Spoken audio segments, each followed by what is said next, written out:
কর্মে দেখি কত দূর বলা যায়।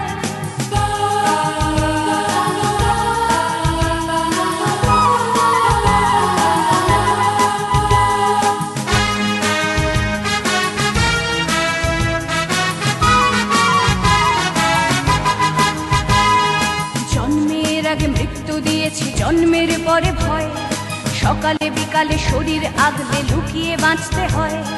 জন্মের আগে মৃত্যু দিয়েছি, জন্মের পরে ভয়, সকালে বিকালে শরীর আগলে লুকিয়ে বাঁচতে হয়। যদি ভুলচুক হয় কোনোভাবে অসাবধানের বশে, 2 বছরেই ধর্ষিতা তুই, তোরে কিন্তু দোষে চিৎকার করবে দেখি কত দূর